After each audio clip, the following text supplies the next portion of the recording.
Welcome to this week's edition of People Over Politics. Just like usual, we like to bring you many different guests, ranging from cannabis, politics, business owners. So we like to mix it up a bit. We have a new guest today. Thank you for joining us. Again, thanks, Ms. Winston, for joining us. As I said, she does a lot in education, motivational speaking, and is a fellow advocate. So thanks for joining us, Ms. Oh, Winston. thank you so much for having me. Yeah. So for people who don't know about you, tell them a little bit about what you do and some of your passions. Sure. So I like to refer to myself as a proud dyslexia mom. In 2017, my 12-year-old daughter was diagnosed with dyslexia. And within the matter of 3 days, I was told I needed more than $22,000 in order to help my baby learn to read. And so I didn't know what to do. I was lost. I was frustrated. And later, as I navigated the system, I learned that so many African American parents did not have access to instructional strategies and advocacy. So I started, I'm the founder and executive director of Dyslexia Advocation. We're a 501c3 charitable organization, and our goal is to make remediation affordable and provide access to a network of providers in the special education space. So I've been doing that work since about 2017. I brought the nonprofit to fruition in 2020 in the midst of the pandemic. And then we also received funding as a part of our dyslexia awareness campaign to launch a podcast. I wrote up the grant saying that undiagnosed learning disabilities trigger mental health issues. And so we launched a podcast called the Black and Dyslexic Podcast to remove the stigma, to raise awareness, and to educate Black and Brown families about learning disabilities. Oh, that sounds awesome. So just to keep it at a very basic level, what exactly is dyslexia for people who might not know? Sure. Dyslexia is a language-based learning disabilities whereby it impacts the ability to connect sounds to symbols, and letters are symbols, right? And so there's a disconnect in connecting the two. A lot of folks feel like, oh, when someone is dyslexic, they see things in reverse. That's not necessarily true, but it impacts the ability to learn to read, write, and spell. Right. So it's going to impact someone's ability to learn to read. It has nothing to do with intelligence. Some of the brightest folks, celebrities even, are dyslexic. Kobe Bryant was dyslexic. Usher Raymond rather, is dyslexic. Will Smith. I didn't know. Will Smith, wow. I Yes, know, yes, I know Noah Lyles, was it 2021 Olympian? yes. So it has nothing to do with intelligence, but it impacts the ability to learn how to read, write, and spell. And without the correct instruction, a person with dyslexia may struggle to learn how to read. And then they get behind, right? And then they start acting out in school. And, a study out of Texas showed that 80% of inmates were illiterate and 40% were dyslexic. So it's a learning disability that impacts the ability to learn how to read, write, and spell. And there's a disconnect between sounds and symbols. Wow. And just to piggyback off what you said, did you say 80% of them were illiterate Yep. and 40% of them were dyslexic? Yep. So when we talk about illiterate, I guess what was the barometer of literacy? Were we talking about reading at like a sixth grade reading level? Like what we're Yep. We're talking about adults, graduate adults not knowing how to read. Absolutely right. I can't think of the other study, the exact numbers on the other study, but it showed that there was a deficit in adults between the age of 17 to way into adulthood that weren't even reading at a sixth grade level, and how much it was costing the economy, how much it was impacting the workforce. So, for example, here in Maryland, we have a lot of nonprofits, right? And they have all these programs. You're going to get this job training, so forth and so on. And they give them what's called a TABE test. And they must be reading at a 10th grade reading level and a 7th grade math. And most of the adults are not reading at that level. So therefore they don't even qualify for these programs. So we're talking about below a high school reading level when we talk about illiteracy. And a lot of folks don't know this, but in 2018, it was Donald Trump passed as part of the First Step Act that all federal inmates must be screened and treated for dyslexia. Really? Absolutely. A brother named Amir Baraka, who is dyslexic, who went to prison, who learned how to read in prison. He learned he was dyslexic. He worked with Senator Cassidy, Louisiana, New Orleans, one of those states. Cassidy is a Republican. They worked together to get that implemented in the First Step Act. But then you must ask the question, why are we waiting until Black and brown folk are incarcerated with federal charges before we screen and treat dyslexia? But here in K-12, we still fighting for school districts all across Maryland to acknowledge and say dyslexia and provide the interventions needed. Really? Absolutely. Well, not to segue, but I was reading a book recently, and I would believe that it was an autobiography. I would believe that the child, he probably suffered from dyslexia, or at least his friend did, because it was basically inner city. I think they went to a school in inner city Oakland, California, but they were just talking about how there was a divide between the resources that the Black kids got and the resources that the white students got.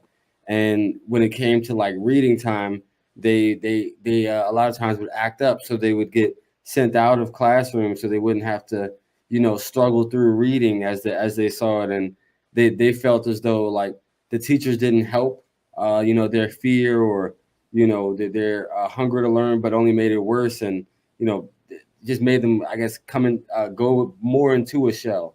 Yes. Because they weren't understanding, of their struggles, and they weren't truly trying to help them. They were calling them things like stupid and dumb, which is definitely very negative for anyone, and especially a growing student.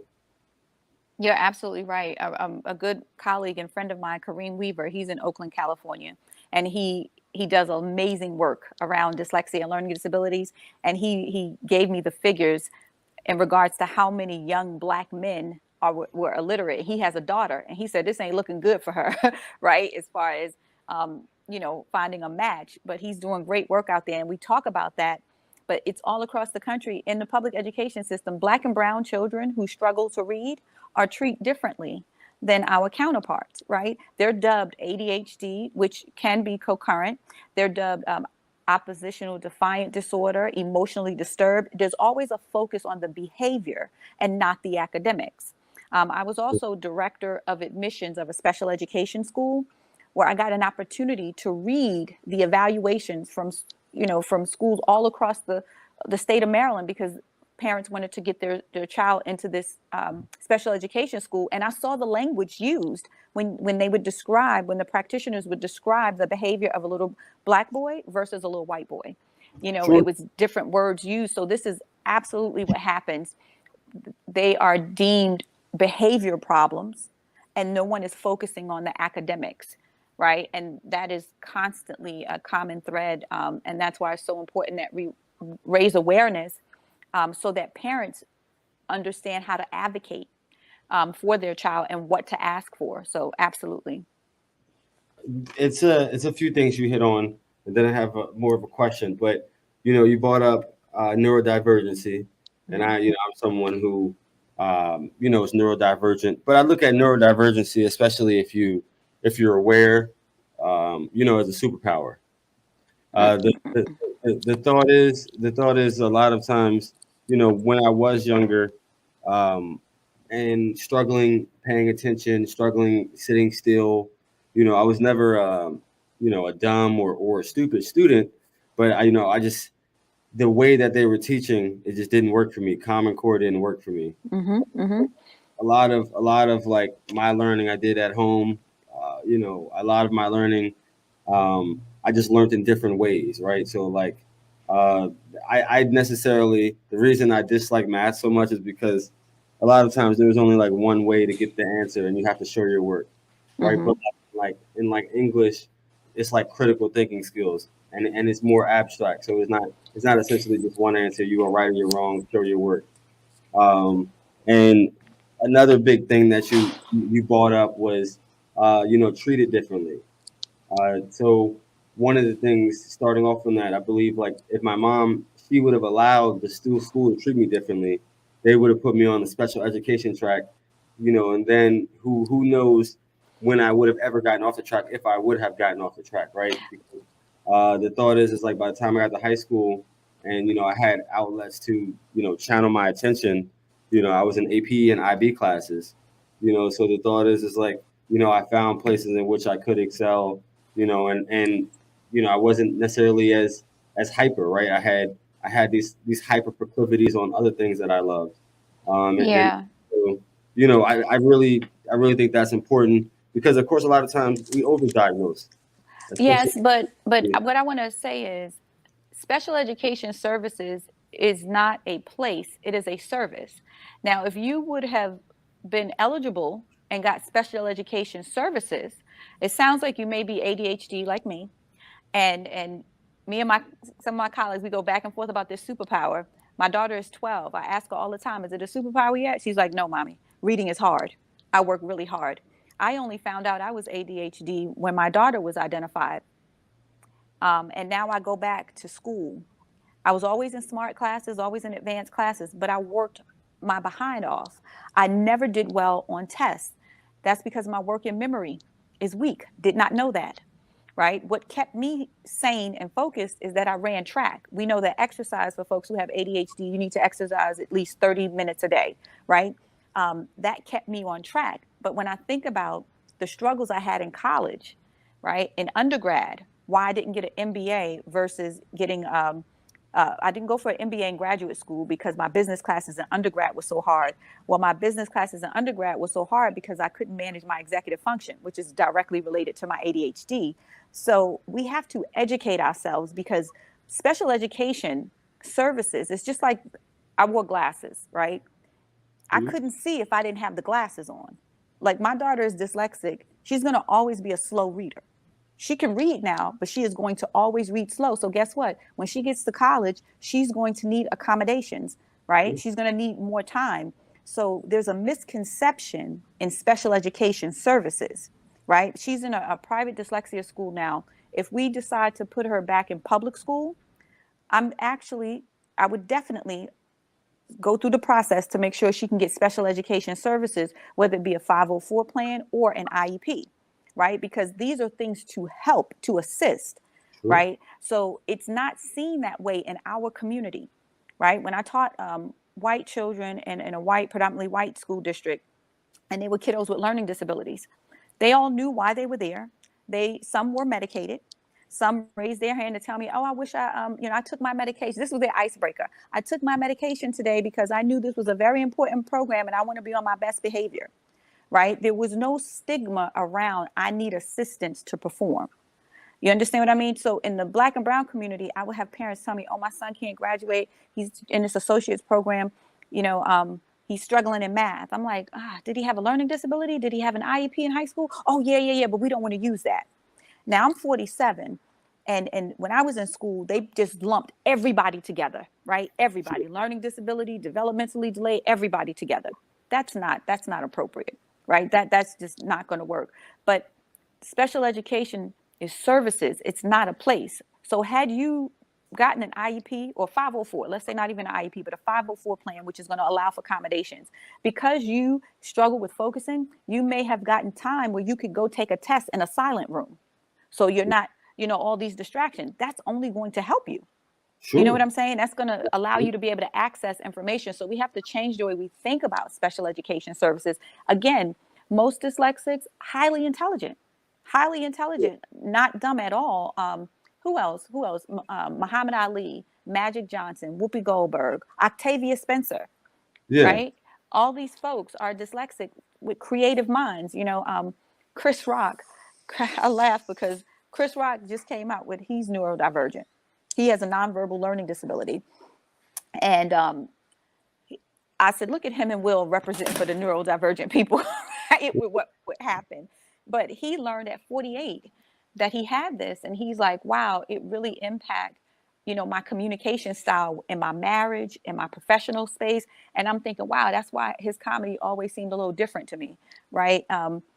Because he doesn't necessarily pick up on social cues and body language, the nonverbal, right? So we just have to change the way we think about it and be okay with getting the help and assistance that we need. Because as an adult right now, finding out in my, mid 40s that I'm ADHD, and I'm like, oh my gosh, like I remember when I used to tell my cousin, oh, you're smart, but I'm not smart like you. And she's like, yes, you are. Yes, you are. And I remember a high school teacher, this is the worst thing, but I was thinking in 10th grade, I had just moved from New York to North Carolina. And the 10th grade teacher said to the class, who do you think are the smartest people in the class, right?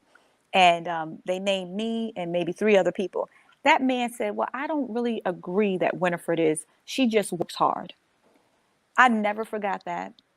And I work hard and have to work hard because I'm ADHD, but I never knew. I knew I learned differently, and I knew that I had to work really hard, but I didn't know why, right? And so a lot of times, a lot of children don't even know that they're struggling, right? They don't know that something is different. They know that they're struggling, but they don't know that, hey, I have this learning disability and there are resources and help that I should be getting. So as a young person, no young person that I spoke to or an adult will tell you and say it's a superpower. Not until they acknowledge it, they get assistance, they know how to manage it. Now it's like, oh, okay, that's my superpower. But when you're in K-12 struggling and nobody wants to admit they have an IEP, right? It's not popular, right? I don't want the teacher to know. When I was a high school teacher, I taught in Baltimore City. I'm like, okay, how do I give him his test with not as many questions as this person here so they won't see, because he's looking at me like, no, Miss Winston, no, So we've got to change the mindset in our community around those services. I will agree with you. I will say that. I mean, I often say that about therapy in the Black community, right? So changing the mindset, so I will agree with you, but I will say that there's some people who need accommodations their whole life, right? After it's diagnosed. And then, and there's there's some people in which like special ed is supposed to be an intermediary. It's supposed to help them fill gaps. So like the thought is like for some people, like if they're diagnosed in 2nd grade, it's not necessarily like intended or for the plan for them to be on the IEP or IEP for the rest of their K through 12. Some people might need those accommodations, right? But so there's obviously, from my perspective, once you are labeled, once you accept it, and you, for whatever reason, if you need it, you need just a little help, whatever it might be, you're it's difficult to get off that track. It's that's at least, it might be a misnomer. It is, because see, special education. So here's the deal. You have an IEP, which provides interventions and then accommodations, right? And then you have a 504 plan that just provides accommodations, right? Now, when you have learning disabilities, you have spectrums. You have folks who are mild, moderate, and severe. Yes. Let's take dyslexia. Dyslexia, any child with dyslexia, they need interventions. They need to be taught how to read. When my daughter was in public schools, they kept telling me, oh, well, we're going to let her know that we're going to call on her on the carpet. We're going to sit her in the front. I kept saying, okay, but that's not teaching her how to read. How are you going to teach her how to read? I didn't know the language. I didn't know nearly as much as I knew now. And so a lot of like 2nd grade is kind of late to be identified, to be quite honest, right? Because by 3rd grade, you're reading to learn. Then it switches over to you're supposed to be learning to read at first, and then it switches over to reading to learn, right? So that's kind of late. So a kiddo needs those interventions, those strategies, right? So that they can access and so that they can decode words, so they can learn to read. Then once they get the interventions, they're going to need the accommodations, the more time, a graphic organizer, different things like that, so they can stay on pace with their neurotypical folks, right? Sure. They go to high school and they just get accommodations. Then they go to college where the demand is greater, because now you have more reading that you need to do. So if you're dyslexic and you have how many assignments and how many classes to read, you're going to need those accommodations. You're going to need more time. You're going to need it. So now you go out into the workforce, right? you're in politics. Sometimes you got to turn out written material like overnight, right? Within a week. Somebody who has dysgraphia or dyslexia, they might not be able to do that. So they may still need accommodation in the workplace. You understand what I'm saying? So it's not that, it's not like, oh, you're going to get out of it, because that learning disability is not going to go away. But those who don't need as much or as many accommodations, they've been provided the strategies and the interventions that help them be successful. You see what I'm saying? So it's not like, oh, you're going to need it. Like, I'm always all over the place, right? And I was diagnosed with mild dysthymia. I didn't have no mild dysthymia. I was doing things to exacerbate my ADHD, but I didn't know it. How am I working a full-time job, running a business, adjunct consulting, adjunct teaching, all at the same time? Everybody said, oh, you're so involved. You do so much. And how do you do it? I'm like, yeah, because my brain is all over the place, and everything I think I want to do, I'm going to do. Not knowing that I need brain breaks. I need to meditate. You know what I'm saying? I was just a roller coaster. I know what you're saying. Oh, too well. You know? I work full time. I have twins. I'm a wrestling coach. Yeah. So I get. So when you don't know, you just go, and then you crash. Then you do those things again. So now I have to be mindful and catch myself. I got to say no. For someone with ADHD, oh yeah, I want to do that. I'm interested in that. Oh, wait a minute. Right? And so now I know, and now I'm learning more about how my ADHD shows up. Right? We've got folks who have severe ADHD that can't keep a job, right? Because they struggle with executive function, time management. They can't get to work on time, right? 15 minutes for me, in my brain, 15 minutes is like 45 minutes, right? Because I'm thinking I can do 45-minute worth of stuff in 15 minutes. Yeah, sure. I mean, you feeling me? And you understand, and you like, you like, wait a minute, is she talking about me? Wait a minute. You see what I'm saying? So when you don't know, and you don't have the tools. I might be late, but I'm going to be there. And I always came from something else. So yeah, you're right. I understand. Yeah. So it's just about education and really understanding and just, embracing, okay, I'm different. Everybody's different.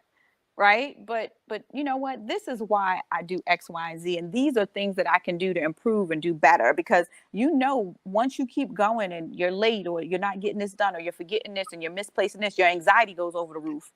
Right. So then you're like, oh my God. Then that's another problem. Right. So, yeah. No, like I figured out that like it's a superpower because, I could do so many different things, but it's also a superpower to be able to, highlight everything that needs to be done and focus in on one, take care of that, then move to the next, because it's a gift and a curse, that superpower, right? So the gift is, I could write like 20-page essays in a night, but the curse of that would be that, since I did that and waited till the last minute, I might have forgot everything else the rest of that day. Exactly. And the reason why you waited to the last minute is because your anxiety was through the roof. You thought about the paper. You knew you had to do it. You just couldn't move to get it done because you was like, okay, I want to make sure it's right. I want to make sure it's good. And then you just crippled by it. And then at the last minute, you're like, boom, I'm a hyper focus. Because a lot of folks think people with ADHD can't focus. Yes, we can. We hyper focus. Is that we got a lot going on. But when we enjoy something and it stimulates us, we can hyper focus when we need to, better than anybody's business. Right. So yes. Right. I used to tell myself, oh, the paper wouldn't have been as good if I didn't wait to the last minute. Yeah. Like I thrive in the 11th hour. That's what I kept saying. Like, I'm Jordan, I thrive in the 11th. Yeah, no, exactly. I feel where you're coming from. And so like, centering the conversation, we've had a great talk, centering the conversation, what can we do in Prince George's County, and places like Prince George's, places like Baltimore City, with large populations of Black people. I would say definitely funded, both of them have been funded to an extent, but we don't seem to have the resources we need for mental health, but also special education. Yeah. So I'm going to just go back to educating ourselves, right? And reaching out and talking and asking for help. we don't talk about, you mentioned it earlier, we don't talk about mental health issues. We're not talking about if our child have a learning disability, or we think that they're not reading where they need to be, or they can't focus. We don't talk about these things, and we don't necessarily ask for help, right? Um, and really getting involved. I went full throttle. I went in hard. I'm advocating down in Annapolis. I joined some grassroots um, organizations such as Decoding Dyslexia Maryland. And oftentimes I was the only Black person in this space, right? But I was determined to learn and understand how do I get help for my daughter? How do I get help for other folks like this? Because now it's coming full circle for me, because now I'm going back to when I was a high school teacher. Now I'm going back to when I was in higher ed, an adjunct instructor, teaching adults who couldn't read and write. And I'm like, something is missing here. What's going on? So we've got to educate ourselves, and we got to show up. And it's not a one-time thing, right? You're constantly learning, you're constantly educating yourself, and we need advocates, right? So again, like asking for help, speaking up. You know, I talk I'm a very outgoing person. I'm an extrovert, and it's nothing for me to say, "Oh, yeah, really? They're struggling in that?" Yeah, well, I have ADHD and I didn't know it. And they're like, "Oh my gosh, you do?" And then someone will hit me up later. "Oh yeah, I'm struggling with focusing too. I really didn't want to say anything." We got to get out of that and ask for help so that we can access the resources. And that was one of the reasons I really wanted to do the podcast, because we have a badass parent segment. So I have a parent come on and tell their experience with access and special education services, right? And then we have someone with a lived experience, right? Talk about their journey with it. And then we have providers. We have like specialists in the space, whether it be a literacy tutor, an advocate, special education attorney, folks in the space that we typically wouldn't even know or have access to. I took the job as director of admissions because I said, wait a minute, I worked in education. I worked in K-12. I knew people, I knew principals, I knew special educators, and I still couldn't navigate the system. I said, what is going on here? But now, a part of my network, I can call my attorney friend and say, hey, I got this question. I can call my psychologist friend. Hey, do you know a psychologist that a facility that might take insurance? You know what I'm saying? Like, now I have a network, which I did not have before. And I thought, I'm educated, I know people, but why is this beyond me? Right? So we have to go in uncomfortable spaces. I would tell my daughter's father, you have to get comfortable with the uncomfortable. And oftentimes I was the only Black person there. Oftentimes I didn't know what the hell they was talking about. They said, come to Annapolis. Oh, make appointments with your legislators. I did it. I made the appointments. I went. And before I went in the room, I said, okay, y'all gonna come with me? Because I don't even know what I'm supposed to ask here. Right? I showed up. You know what I'm saying? And so Yeah, it was uncomfortable, but I said, you know what? I got to get help for my baby.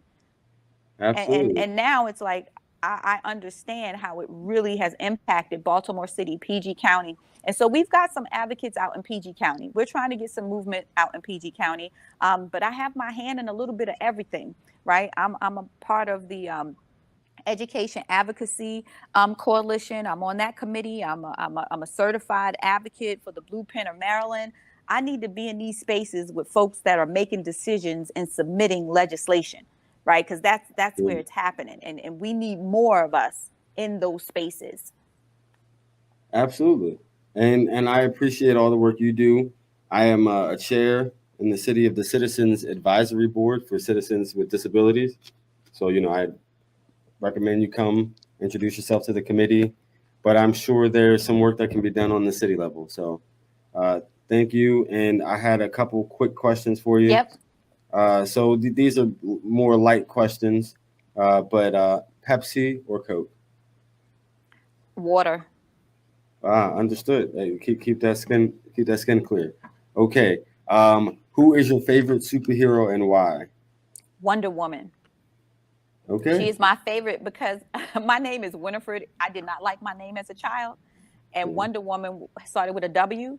And she was powerful. She was exciting. She looked good, and she could protect herself. I grew up in New York in the 80s, so like she was my favorite. Favorite quote, if you had one? You miss 100% of the shots you don't take. Gretzky. I forgot the first name, but you miss 100% of the shot. Warren, is it Warren? You miss 100% of the shots you don't take. Yeah, no, that's what I think every time, there's this girl that I should have talked to. You know what I mean? That's what I think about the confidence. You know what I mean? Oh, you're talking about shoot your shot. Yeah. It all works in the same vein, right? It all works in the same vein.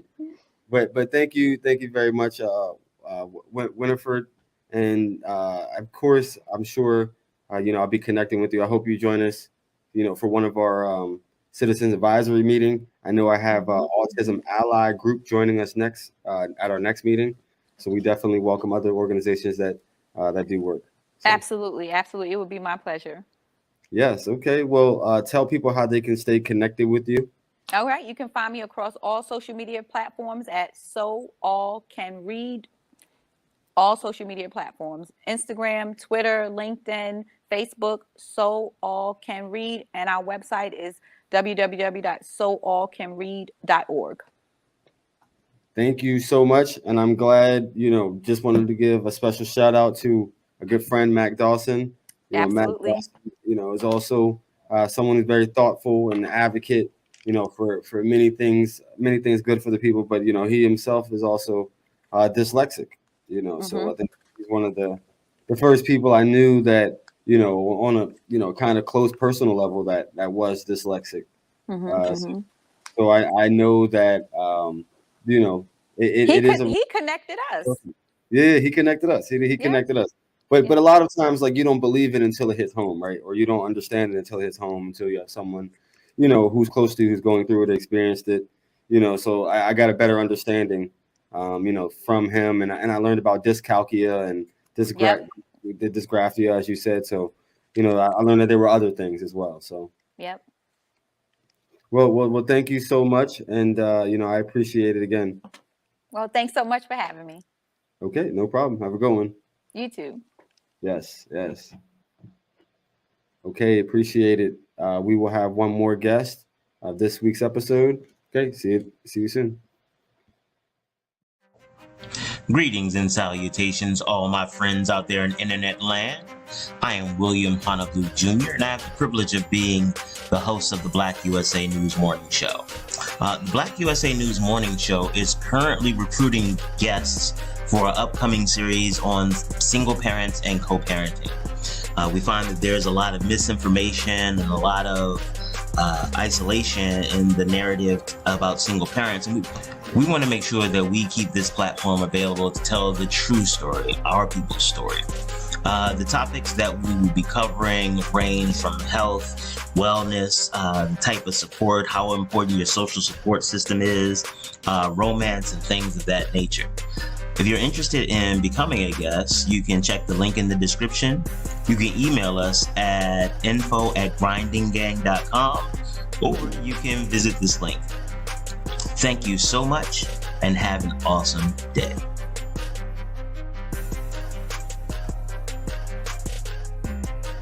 So, Sita, great to have you. Of course, I believe I met you at a fellow cannabis event at a different part of Maryland than I'm used to. If I'm correct, it was the Canna Fest out in Denton, Maryland. Yes. Right? I believe that's where I believe that's where I first met you. I mean, you can correct me, if I'm wrong. If it was another, that seems to track along the timeline. Oh, okay, yeah, that sounds about right. Because I go to a lot of different events, so I was like, maybe I met you at a previous event or we were connected. But that is the one that I definitely remember, because I think you were the lone person at the MD Normal table. Yes, I was. I'm not sure if all day, but at least during the times that I was there. So for people who don't know about you, tell them a little bit about yourself. Yes. Well, I started in the cannabis industry in 2017. I started in the DC pop-up scene when all that was really big and popular. It's not as popular as it used to be, but it's still alive. And then from there, I transitioned into the Maryland cannabis industry in 2018. And there I was a patient consultant, and I also served as a cannabis regimen specialist. I would help people develop their cannabis routines, make changes, taper off, and things of that nature. During COVID, I got the opportunity to join Maryland Normal, where I joined as their event coordinator. I make sure we have a presence at all of the mainstream events where there will be a lot of traffic, making sure that the voters know what's going on with the cannabis law and how to vote and what they should be voting for and things of that nature. Outside of that, I'm also a 2-time award-winning product maker. I won first place in the DC Growers Cup for my skincare products. And I recently worked at a vertically integrated cannabis facility where they grow, they process, and make edibles under the same roof. So, and then And if you're not shy, which company is that? I didn't know this one. So. I would prefer not to mention just because it was the greatest experience. I understood. I'm sure that I have an idea, but continue. Oh, we'll talk. I'll let you know, just not on here. I got you. I'm not gonna put them on Front Street.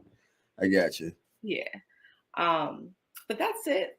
Right now, I'm just in the middle of launching my brand, making it the billion-dollar brand that it is.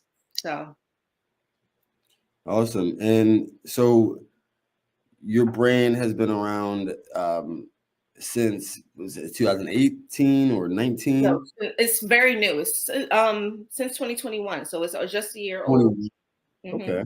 That's when I started this specific brand, the High Class, which is the skincare line. I've done many things. I've started in culinary. So I used to do infused cuisine. I would do dinner parties before COVID took place. And then when COVID happened, had to switch gears, and self-care was becoming one of the biggest things during the pandemic. So between that knowledge and my sister's business, I developed this product. So you're a serial entrepreneur. Love to see it. Love to see it. Yeah. And so the culinary experience, that really gravitates. For me, I want to make sure that we as a state, when we move forward with legalization, we have more options for infused foods. So and making infused meals, mainstream, right? So. Yes. The thought is like a lot of times you would have this, private dinner party, but, I went to a hemp happy hour a couple weeks ago, and it was fabulous. You know what I mean? Like the hemp infused drinks, and the thought is like if we have, culinary experts who know how to infuse, foods, we can also experience, different infusions in the food. So I'm definitely excited to hear more about that. I think my first foray into learning about the infused culinary was somebody called Green Panther LLC. Yes. I know they're very big in this Maryland DMV area. Yes, I know her personally. We kind of started kind of at the same time. So yeah, she's doing the damn thing. Well, there you go. There you go. I mean, I know a lot of people in this space now. A friend of mine, and also a bud tender who services me sometimes, Sticks. He's higher tolerance, and you, he does a lot of culinary stuff. And my friend Luan Stribling, yes, from Stribble Treats, she does a lot of culinary stuff. She's also going to be helping out, just like you and Lucy Escudero, with my seniors next week. And educating and introducing them to CBD. So I know a few people in that infusion realm, but I look forward to trying some of your dishes if you ever do hop back in that market. I definitely got to try. I'm working on it. DC's has a little bit more promising laws, so that will give us more freedom to do that. So I'm looking to see what options I have, definitely. Sure. I mean, and we have National Suicide Awareness Day coming up. So my good friend Mac, he's planning an event, and I'm helping him with that. I know that you have the body scrubs as one of your product lines for your business, and I was also told that you do something special in a demonstration, something different. So what exactly do you do when you're showing out your rubs, or I'm sorry, your scrubs, as far as, what might be different in the process? So recently, I've shifted how I do my my vendor setups, just because I want to set myself apart a little bit and offer something that is not typically there. So usually during events and pop-ups and things like that, the patrons don't have anywhere to sit. They don't have anywhere to go. They have, bags full of, pre-rolls and, edibles and things like that. And they're trying them and they have nowhere to chill out. They're just kind of like, trudging through. So I decided to have like an impromptu pop-up lounge area. And I have recruited, and I'm still in the process of recruiting another one, a masseuse who will do massages with my body scrub.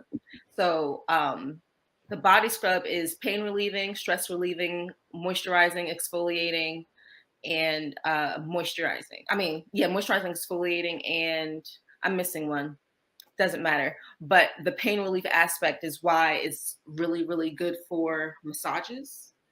And it just offers that quick dose of relief. It doesn't take long for you to feel a difference in your pain levels.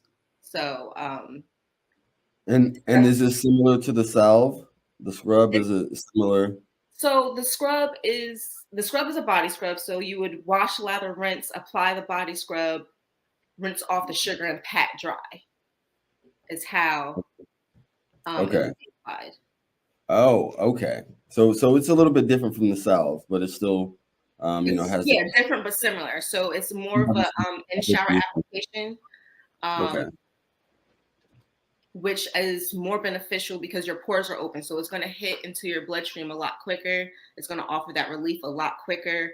Inflammation is the root of practically all pain. So the essential oils, the CBD, the turmeric, all help to alleviate the inflammation in an area. I mean, you said something profound. That the inflammation is the root of all pain, and a lot of times that is true. Mm-hmm. A good friend of mine during the campaign, he made me realize that, like, a lot of us, how often we live with pain and how we normalize just being in pain all the time, whether it be at a high level or minute. But the thought is a lot of times we're living in pain and we don't need to. So that's something to think about. I know that you were talking about the salve versus the body scrub. For me, I use the salve, and I am a believer of CBD. I talk about the benefits, but I also talk about the synergy of using THCA with CBD, or CBD with CBG, whatever floats your boat, right? Yeah. The entourage effect, full balance, full spectrum. But the thought is like, I've used the salve, I've seen it's fast acting, and the thought is like I felt better instantly than I would with the extra strength Tylenol or things of that nature. So I personally have learned that the salves and the rubs and the body scrubs can be very helpful. You just have to give it a try. I'm kind of sad that I lost the other half of my salve bottle, but I do know that every time, why? I don't know, I just move around too much, right? But I know every time after I applied it, I felt like I had a new limb, because right. I felt so much better, so much less stiff, and the thought is like then I think about what my friend always tells me. It's crazy how much pain you live with, because you really don't realize that you have these aches until you're out of pain, until you feel relief, and you're like, wow. Mm-hmm. Yeah, exactly. So yeah, I mean, that is profound. And I do encourage everybody, to learn more about, these holistic benefits of the plant. And, I say the plant, so it encompasses the hemp and the cannabis plant, so yes. A lot of people don't understand that cannabis is actually a vitamin that we are, how they talk about vitamins and minerals that we're deficient in, and how we need to eat more foods that's high in certain vitamins. And well, cannabis and THC and CBD and all of the cannabinoids, they are in a way a sort of vitamin that we are deficient in, because our bodies do naturally have chemicals that mimic THC and CBD that it produces. We just don't produce it. Most of us don't produce it in high enough amounts to Sure. notice the difference. So cannabis is literally a supplement that we need to be adding to our daily lifestyles, whether that's topically, orally, or smoking it. So Yeah, no. I mean, and you brought up two great points. One of the things I wanted to highlight, especially for maybe non-users or people who are coming to the plant for the first time, there's many different ways to consume. As she mentioned, you can combust it, but you can also put it on your body. You can ingest it, through tinctures or other forms. Some people really like edibles. Me personally, I haven't come to love edibles or anything like that, but I've experienced and tried more edibles. But interestingly enough, although I make edibles and I'm really good at making edibles and dosing, I too am not much of an edible person. In fact, I find that I consume more. If I do consume, when I consume, it's more CBD than it is THC. Like if I'm eating it, I find more relief ingesting CBD than I do with ingesting THC. sure, I mean, too much THC can give you paranoia, right? Like, so that's one of the things that I talk about. As far as THC, I mean, of course, there's many different pros, but a con would be that paranoia that you can get, especially with the high levels and continued use of those high levels of THC. Yeah, paranoia and sluggishness, tiredness. I don't know. That's not the word. Yeah. Exhaustion. I mean, because as I tell people, you get really gone for like 30 minutes to an hour, and then you don't have anything after that. So it's not even a balanced effect. It's just like Right. it's like it's like a cheap waste of your money. That's how I think of it, and I call it like the hype beast. I call it the hype beast flower, the one that has like 33%, but has less than one. That's exactly right. During my time at the dispensary, I would they've grown to trust me over time, but I would always tell my patients to try the lower testing flower over the higher testing flower because it was better. And they would all side-eye me and look at me and like, but this says it's 30% and this says it's like 17. And I'm like, just trust me. Like I'm trying to tell you something that I know. Yeah. And this was also by actually trying the flower too. I found that, like, I remember we had a flower that was low as 13%. It was blowing anything 30% out of the water as far as like the smoke experience. Out of the water. So I'm definitely with you. I don't like the THC hype. I don't like the percentage hype that the industry has taken a turn. Like that seems to be the culture. Everyone just wants, that high testing flower. But I also think that's a part of the scheme. Because like you said, it doesn't last that long. It sticks with you for 30 minutes and then it goes. And but I think that's what they want, because then you come back for more sooner. Sure, but I mean, you also have products that are too high in THC content. Like that shouldn't even be that high for like a human body, right? Like that's exactly what I'm speaking to. Milligram edibles, like, and for one, I just will say, I hope you were making your edibles with real flower and not distillate or other extracts. Just because for me personally, I want my edibles made with flower. I don't want my edibles made with. I actually make my edibles from RSO that I make personally. So I make my own RSO from the flower that I have. So it's fun. You're making your own, or exactly. But because RSO is a full spectrum concentrate compared to distillate in all the other forms.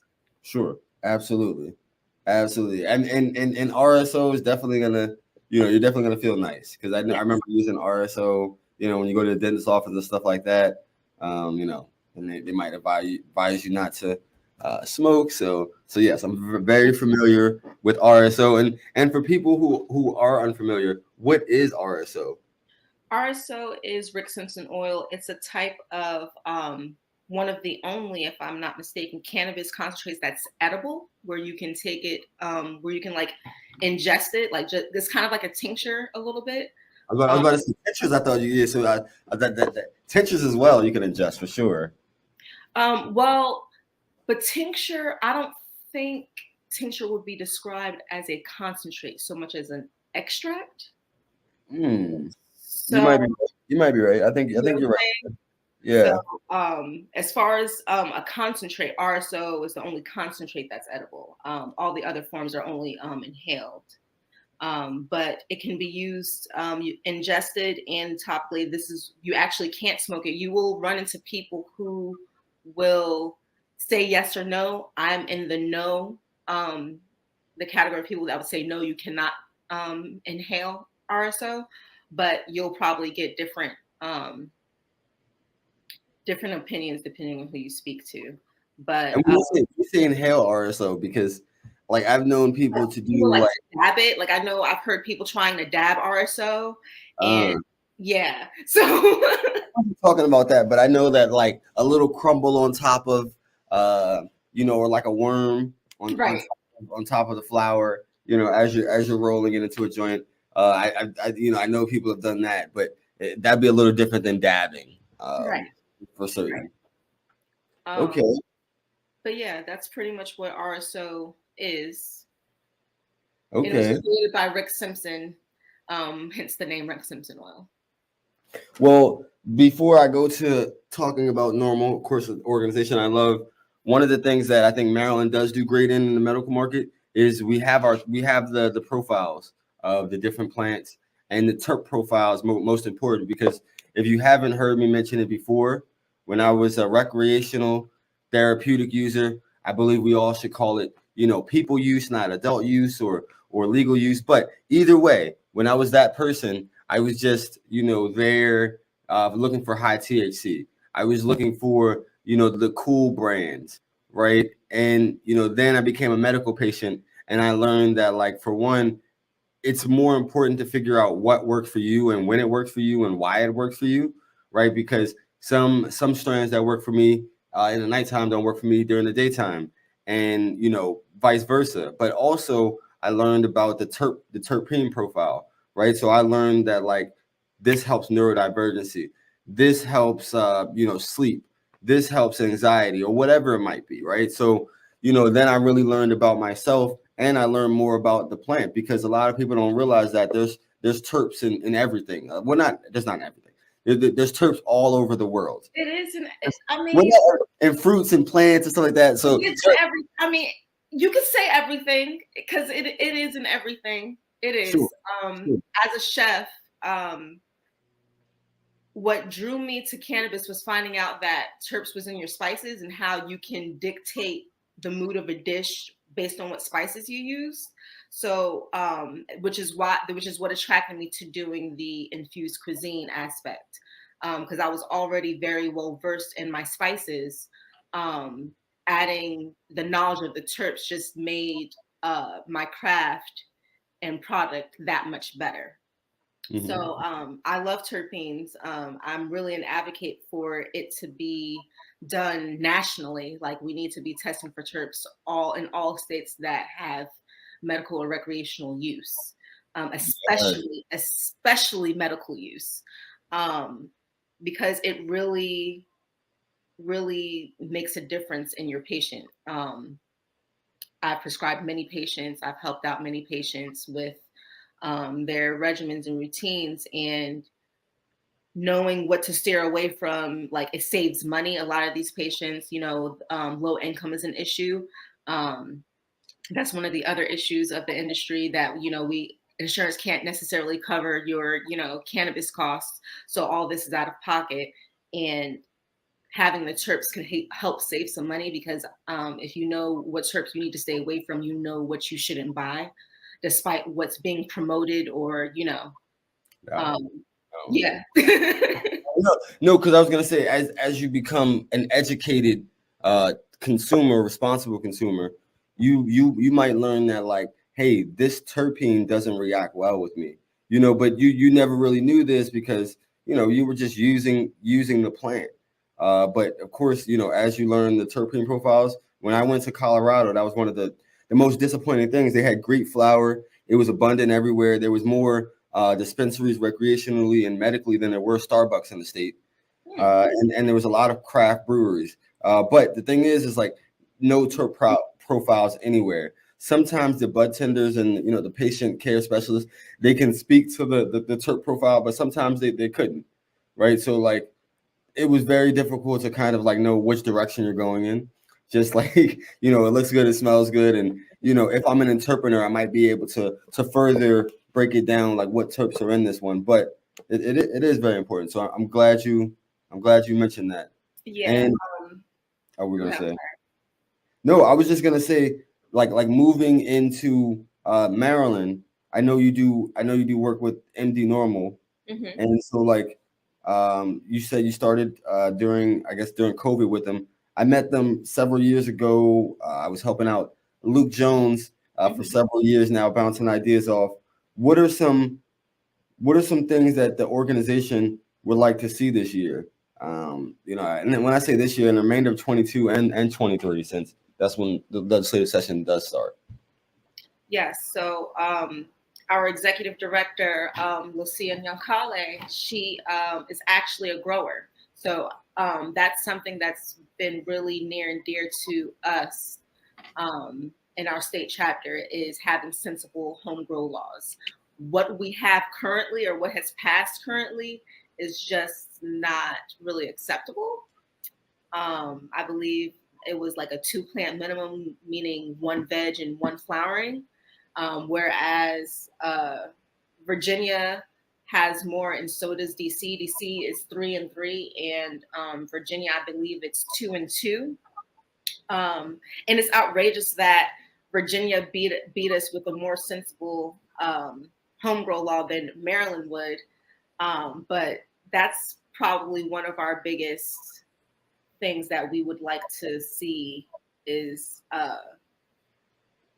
more information and more clarification around home grow for both patients, recreational users, and businesses.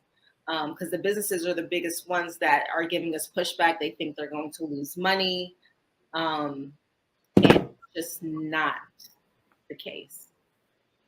Hey, I agree. I mean, the thought is like we definitely need more plants for home growth. I think that one of the things that I told people was, imagine if you're using, the flower for edibles, you could run through that flower.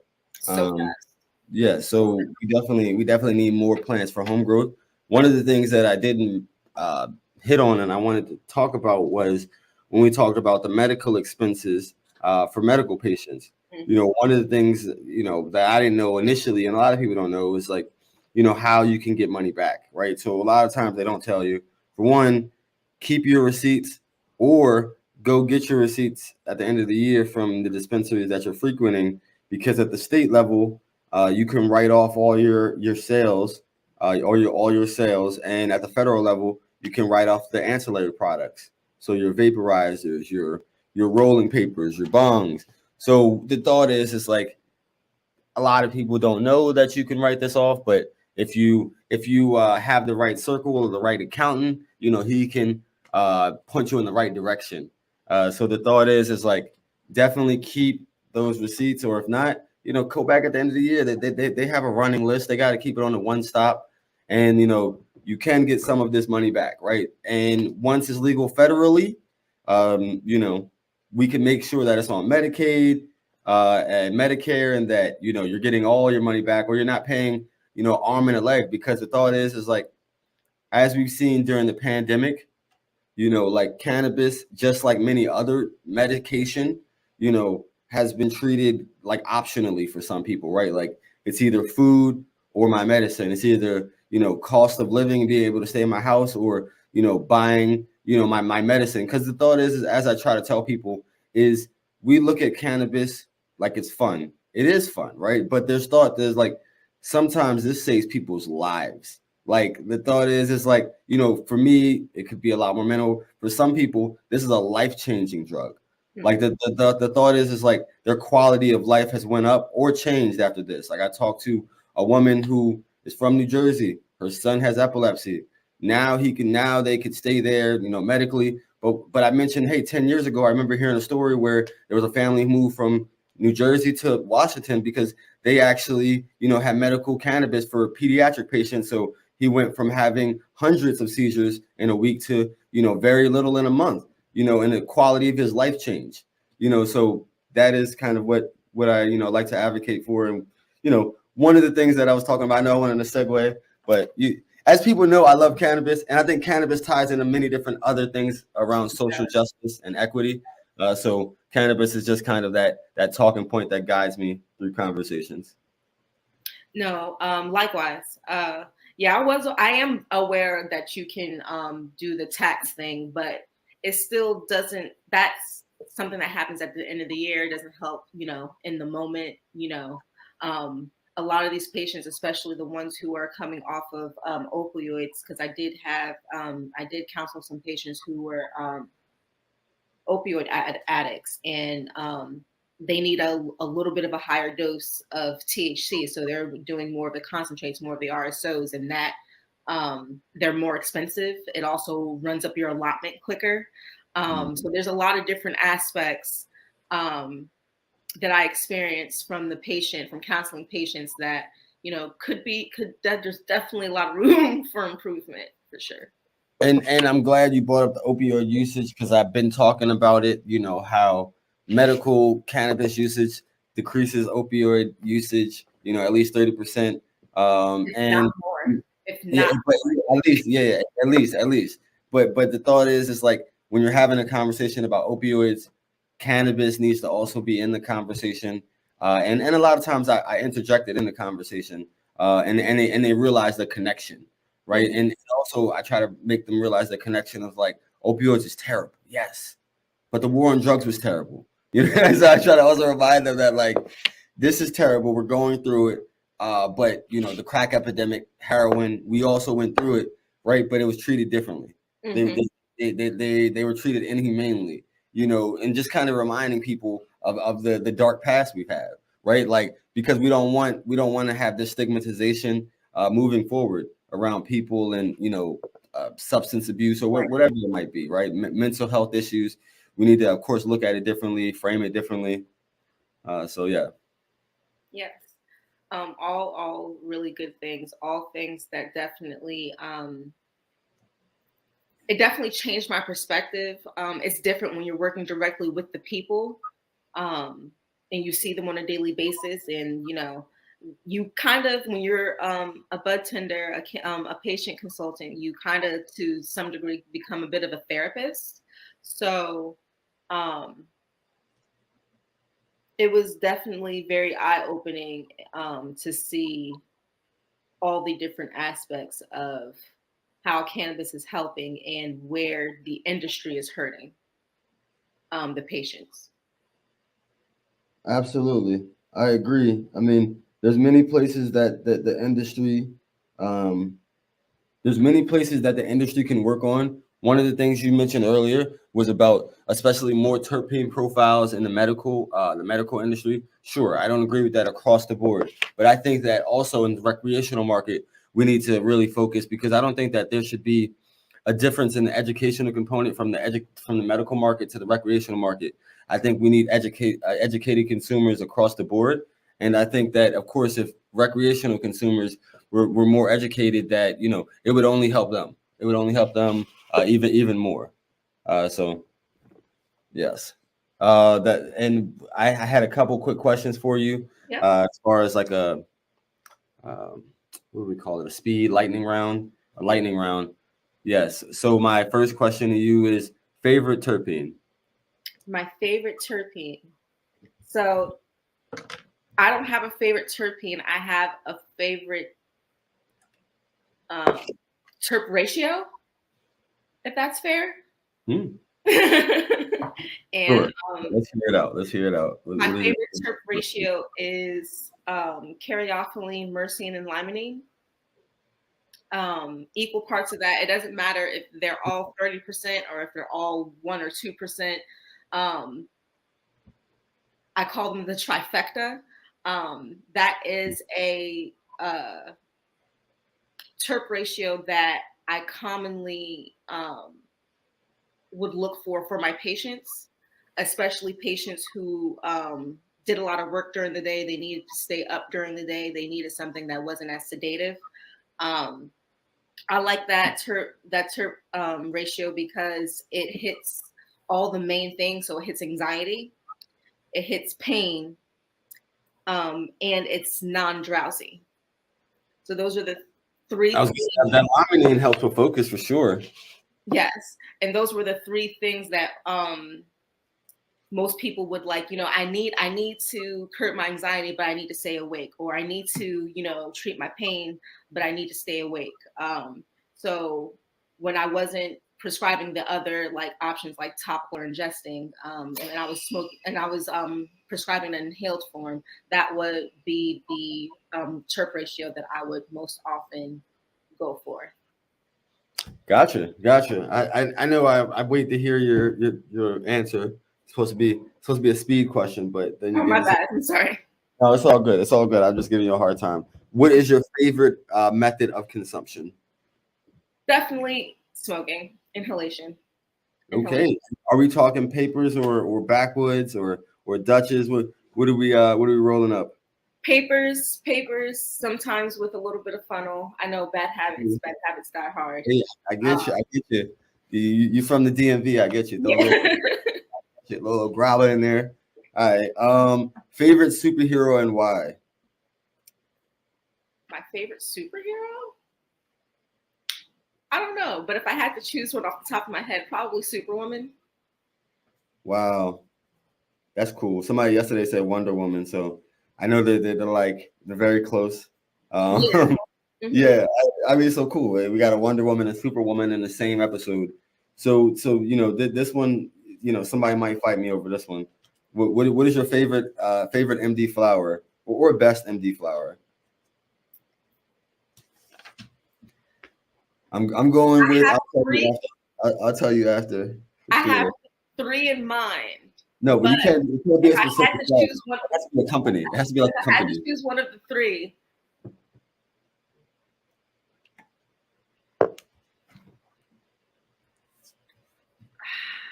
This is hard. I'm going to say original New York City Diesel, ONYCD. Okay. By Nature's Heritage. And Nature's Heritage, I can get down with them. I've always liked nature, so I like Nature's Heritage. I feel like I'm going with Garcia Handpicked.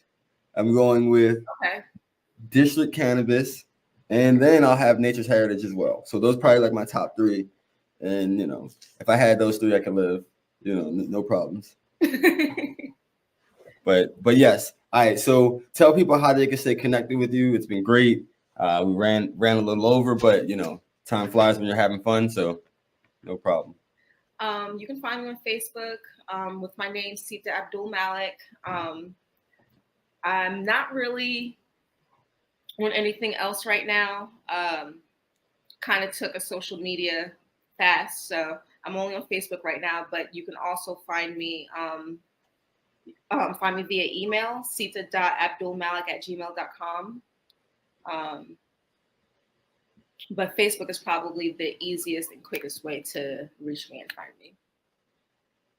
Yes, thank you so much, Sita.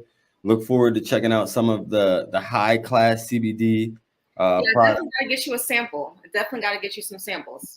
For sure. I appreciate you for coming to visit my senior population next week, and I also look forward to trying this Elevated Eats. I know that you're not active, but I'm sure you still got those skills. So of course. I love to see that at some point, and I love to definitely. One of the things I want to do is make sure to provide other people infused cooking experiences. So if I find a cooking space in the future, definitely invite you out for some classes or just a special event or something like that. So yes, I definitely would love that. We definitely need to do more work, make more magic.